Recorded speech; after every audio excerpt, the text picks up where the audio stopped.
Curie's temperature. This is a feature in ferromagnetic material. What is the difference between ferromagnetic and paramagnetic? Ferromagnetic and para. In this, both are having some permanent magnetic dipole moment. But in this, magnetization, which is permanent, which is magnetic dipole moment, is very, very small. Very small. But it has a magnetic dipole moment, and this is positive. In ferromagnetic material, there is domain nature. Domain nature, and psi is very, very high, to the order of 1000.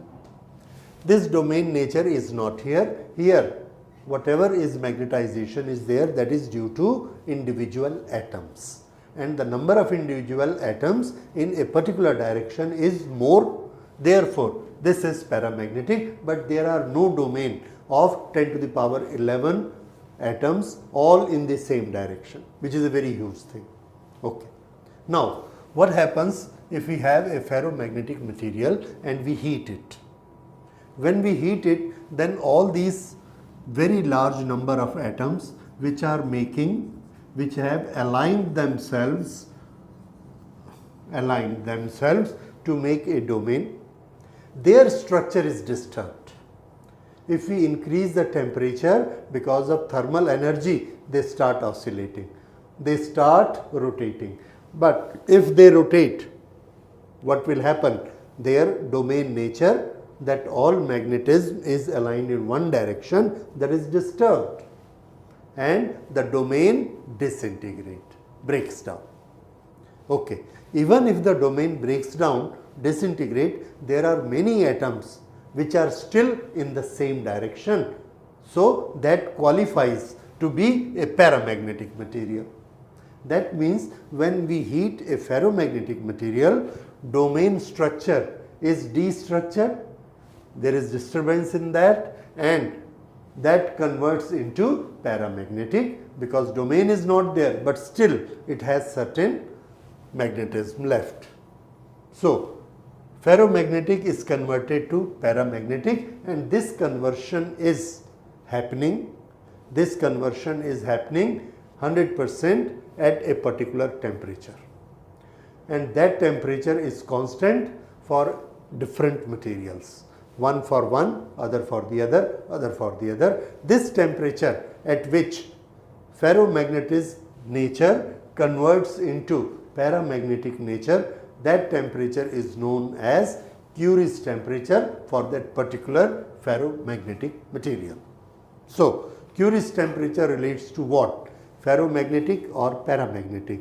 Answer: ferromagnetic material, and at that temperature it does not lose its magnetism, it is only converted to paramagnetic, because paramagnetic does not mean zero magnetism. It has certain magnetism, but it was very large. So, this conversion point at a particular temperature, that is known as Curie's temperature. Now, when you understand this, I can write it.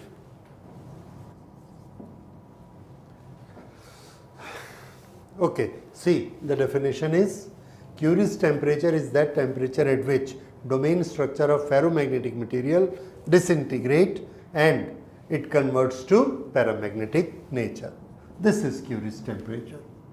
For different material, it may be different, but you are supposed to remember the one with the iron, and iron Curie's temperature is iron 1043.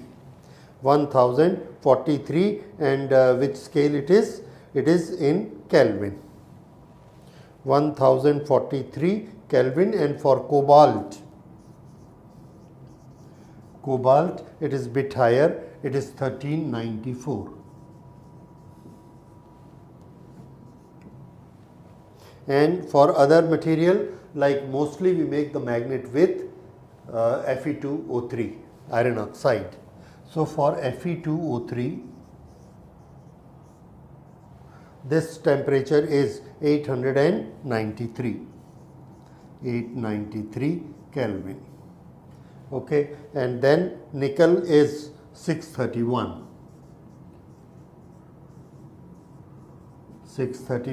and the last material we have is gadolinium. This we are also using because it does not get rusted.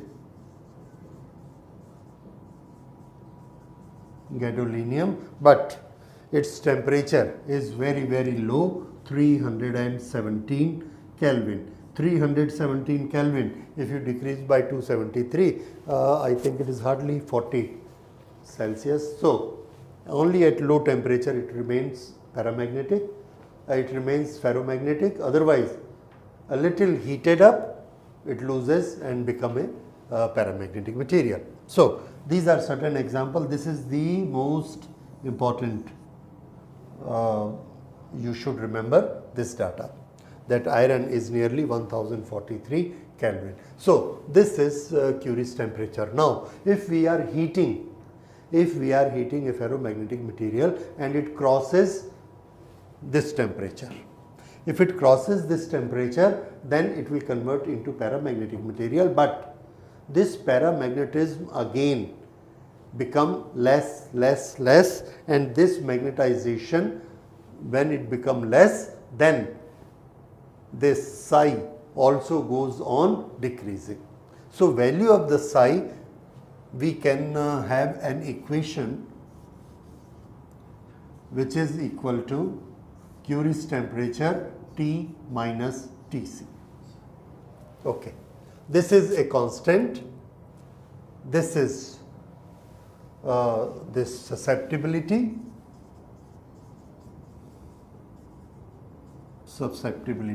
This is temperature present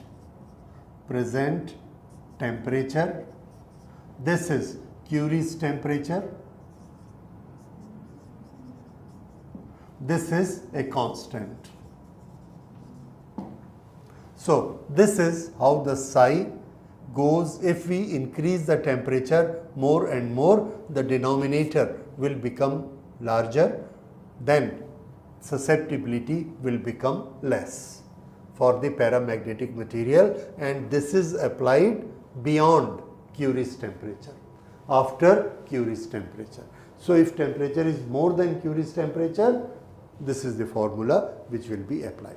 Otherwise, remember the definition of Curie's temperature and this temperature. So this is Curie's temperature. Please remember Curie temperature and Curie's laws. These two are different things. Curie's temperature is the temperature when ferromagnetic converts to paramagnetic, and Curie's law that you have studied in paramagnetic, that is how much paramagnetic changes with reference to temperature. That is a different law.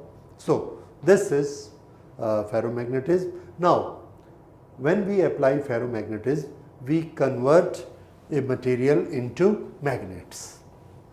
Now these magnets can be say permanent magnet, temporary magnets. These you have heard the terms. Now what is a permanent magnet, what is a temporary magnet, and what is a term known as hysteresis in magnetism. You have seen when we apply that is H, when we apply H, that is magnetizing field, an iron piece converts to a magnet. Okay, when H is applied in this direction, it becomes a magnet in this direction. When H in this direction, then magnet in this direction. So there is a feature in our transformers and in other materials. There we keep on changing the direction of H and we reap the effect of that. So these situations are the practical situations, and these we will study in our next lecture. First, what will be the permanent and temporary magnets, and what is hysteresis. Thank you.